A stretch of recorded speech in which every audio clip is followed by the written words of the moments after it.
Hi everyone, this is Tanya from Flying Dog Studio. Thanks so much for joining me.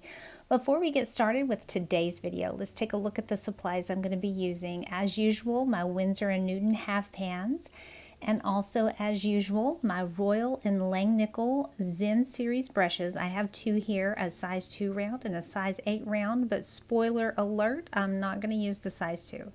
I do have the usual 2 cups of water, one for rinsing and one for mixing. And as we get started here, I will tell you, before I got started with this whole piece, I took one of my mop brushes and went over this entire inked piece. And if you want to see me ink this piece, I have another video that I'll link down below where you can watch me actually inking this piece. But I did go over the whole paper after I inked it and it dried with water to kind of get that sizing out of there. And now I'm going to work on the sky. And once I have my colors down, I have a little bit of salt there. And what we're going to do is we're going to see how to create that granulated watercolor effect without purchasing the granulated watercolor. So the first thing you need to do, I'm so used to using the size 8, I'm going to resort to using my bigger brush with lots and lots of water, because that is a secret to this technique. You need lots of color and lots of water. Now my sky was kind of light, so I didn't want to get too much color in the sky. I wanted it to stay that light. It was kind of a blue-gray, and that's what I wanted to do, is stay in that lighter blue area. So I have my 2 shades of blue and I have my crimson, and I'm just putting those in no particular order. I do have also linked below where I found my reference photo. It's a website called Upsplash, and some of their photos are license free. You can use them for whatever you like. They just ask that you plug the person that took the photos. So that's what I'm doing here down below this video. And so I used that as a reference, but I didn't go completely by the photo. So a little bit of difference. If you look back over there, I changed things up just a little bit. So I'm adding some more color in the sky, just some purples and some blues, especially up at the top of the sky, because if you look outside, you'll see that it's more concentrated in color in the sky the higher you go, and then lighter as you come down. And so I'm going to come through once I'm pushing all my water up and being very careful. I really should have put water down first, but I was ready to get started and I wasn't thinking. But it also works to get a brush that holds a lot of water. That will work too, and that's what I did here. So I am sprinkling in no particular order. I am sprinkling some salt all over the paper. And the trick to this, besides the water, is to let this completely dry. Do not come back in with the hair dryer and dry this. Let it dry overnight. And that was a problem for me because it was raining the day that I did this. And I'm going to start on the ground here as well. It was raining the day I did this, and so it took a super long time to dry. I actually had to let this dry overnight, and you'll see the results in just a few minutes. So I am starting on the ground, and I'm getting some basic colors here. I'm using a very limited palette, and I am putting some water down first, and I'm going to do some wet on wet with this. So I'll let you watch me paint, and then we'll come back in a minute and talk about that sky.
We have come to a new day on the piece. It had time to dry overnight. One thing I want you to notice is how limp that paper is, and we're going to talk about that in just a minute. But up close, you can see the salt has allowed us to get that granulation like you get with those more expensive tube watercolor paints. I checked out Winsor & Newton to see what a tube of their paint would be and the color that I needed, and it was $14 for a tube of paint. So you probably have salt in your cupboard, so I would use that. Now we are going to correct a few things. As you can see right above the roof line, there was a little bit of dry brushing that I didn't realize it was doing that.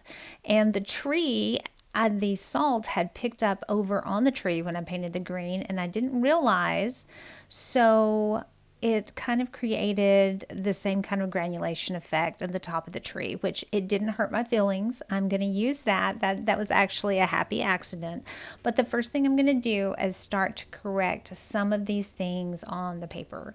So the first thing I'm going to work on is that sky, where the brush, I had ran it up to kind of push more water up into the sky as I was doing earlier in the process, and the paper had gotten too dry on me. And when I realized it, I just stopped. I knew I was going to have to come back at this point and kind of lighten up those areas once it dried. You never want to overwork your paper while it's wet, because you can compromise the integrity of the paper.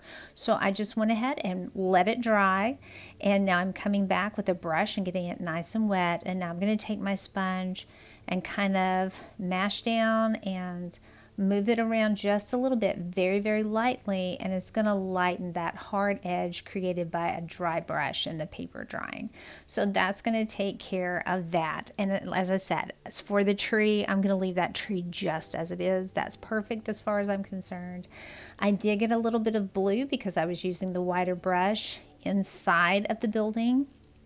It's not going to really matter a whole lot on the roof, because that is going to be kind of a Payne's gray, I think, is the only thing I use on that. But I'm going to go ahead and show you how to lift those colors if you do get inside, if you're not using anything to kind of mask that area. If you're not using any masking fluid, you can lift it off. Now this is a little scrubber brush that came with my Zen series set, and I got it wet, got the excess water off. Now I'm just tapping that a little bit to get some, and it will dry lighter. What you're seeing now is just the paper being darker from the water, and I will do that all the way around in these areas. So the paper being limp earlier, we're coming back to that, was because it was, as I said, it was damp outside. It had been raining, and if you're from the South, you know we have a lot of humidity, and that humidity just kept the salt and the paper damp and activated, so the paper was super limp. Now that we have the sky completely finished, we're going to start with the church. And just like the tree and the little bit of bushes in the background and the grass that I've painted around the church, I am going to add just one wash onto the building and then come back to all of those areas, not the sky. Sky's going to stay the same. I'm not going to add anything to that. It's finished. But I'm going to come back to the other areas and add some more color on top. So we are going to be layering color. I love to layer color. It's a good way to create depth and interest in a piece. So that is what we're going to do here. I am going to do all of these areas on the first coat. I'm going to do it wet on wet. So you're going to see me do the building, and when that gets dry, I'm going to do the roof. And then when that gets dry, we come back and add on all of the other layers.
Now, as you might have guessed from this piece, I am not doing a realistic picture. This is more of an illustrated picture. I love to illustrate, so I wanted to do it more like an illustration and not realistic, but I still want to stay inside those lines as if I were painting something realistic. And every artist keeps odds and ends around, so I kept an old medicine bottle to keep some cotton swabs in, and so I'm using a damp cotton swab to lift off some color in areas that I want to keep light. So that's what you are seeing me doing here.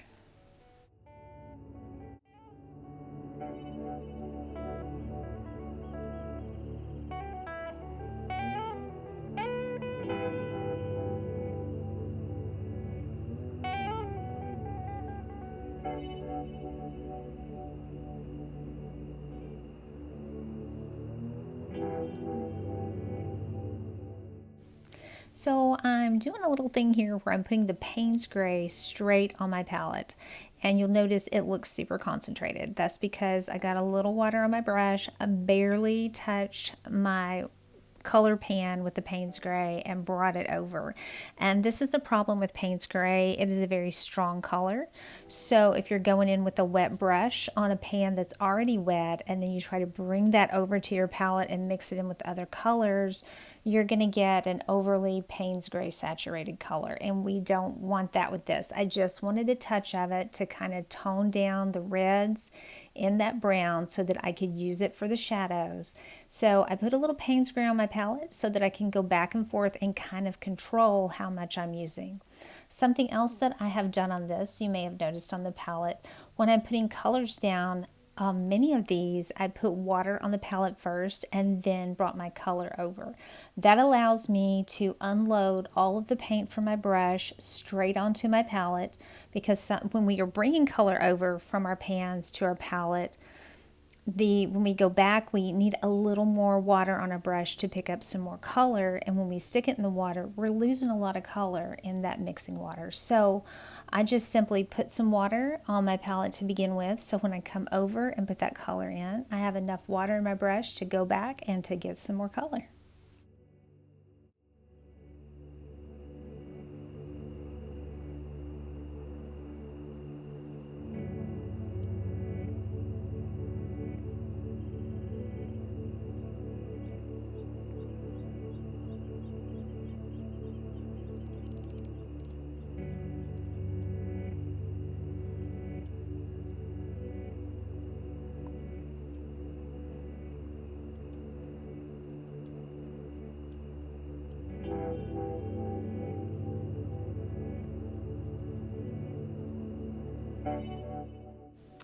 So I'm going to work on the trim now, and what you need to note is that I did let all the siding on the building dry before I came back and did the trim. So when we put the shadows down on the building, it was still slightly damp because that allowed me to move that Payne's Gray around on the building. But I wanted to let everything dry before I did the trim, because the yellow ochre, much lighter than what we're working on with the shadows and the siding on the building, and I did not want that to muddy up all of this yellow. So by letting the building dry first, I can come back and paint the trim and paint around the windows, and nothing gets muddied in the process.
Something I don't do often is use a straight paint without mixing it with another color. I don't like to use just the straight pigment. I did do that on this piece. As I said, this is more of an illustrated piece and not a realistic piece. But what I'm doing here on the bottom part where we have some rock is going to mimic mixing colors, but mixing them after they're on the paper. I wanted some gray for the grout between all of those stone at the bottom, so I'm putting the gray down first, that Payne's gray, and then I will come back once it's dry and layer colors on top.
Now that all of that yellow ochre trim has dried, I can come back with some darker colors like the Payne's Gray that I've mixed in with the browns, and paint over the top, and not be afraid of creating any kind of green. If you mix those ahead of time with that yellow, you're going to get something completely different. But with watercolor, as long as you let it dry, you're going to keep the properties of that color underneath, and it's going to allow you to add any shadows on top. So you can see I'm not getting green. I've got the Payne's Gray and I've got that yellow ochre. I'm not getting any kind of green, and you're really going to see that coming up on the steps.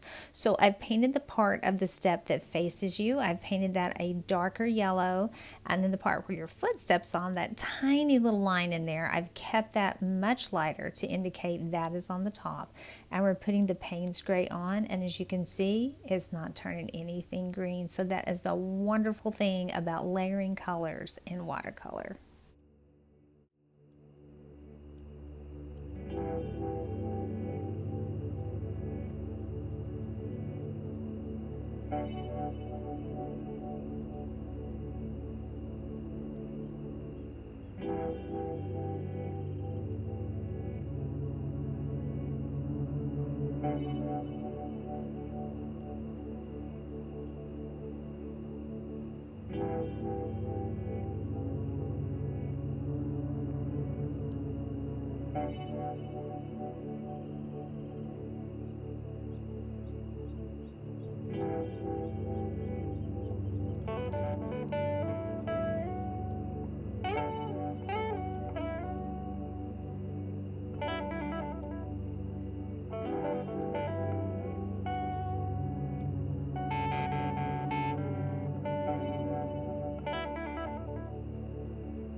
As I am laying some color down for the tree, what I am considering are my darks, my mediums, and my lights. So I am starting with, I already have the light on there, and I am starting with my darker colors. So I use Payne's Gray and the Sap Green to get the nice dark color that you're seeing for the shadow on the tree. And now this is a tree straight out of my mind. There was one on there, but I just created this out of my mind. This wasn't the exact tree. I used that tree as a reference, but I changed it up completely. And when you're creating trees, you want to create openings like this. You want to have clumps of leaves on the tree. You don't want to draw every individual tree, especially if it's in the distance. We don't have to do that. Our mind fills that in for us. So all I'm doing now is looking for areas that would be dark, thinking about where my light source is coming from on this, and it is coming from that upper right hand corner. So I keep that in mind as I'm laying in all of this color. And when I went in and inked the tree, I was already keeping that in mind. That was like a plan for this part. So that's what I'm doing here. I have my dark in, and now I'm coming back in with a little bit lighter color, and I'll finish it off with some yellow on top and a little bit of that sap green, and then that will give it the true feeling of a tree that has different shades of green, different hues going on in there, and it'll make it a little more believable, even though it is an illustrated piece and not a realistic piece.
I don't want the ground to be super realistic. I don't want to draw every blade of grass on this, kind of like the tree. So I'm laying down just some shadows on the ground. Now the tree in the back, you'll notice I did not do any kind of lining on this. This is in the distance, so it doesn't need as much definition. We just need to create those lights and darks. It is farther from us from the tree that is right beside the church, so we just need those darks and lights to indicate that that is some greenery in the background.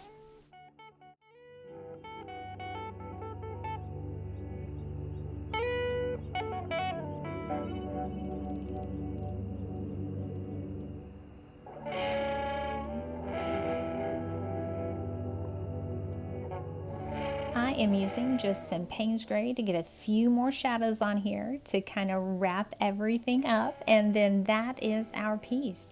If you have any questions, please drop those down below. I'm always happy to help out. I appreciate your watching, and I'll see you in the next one.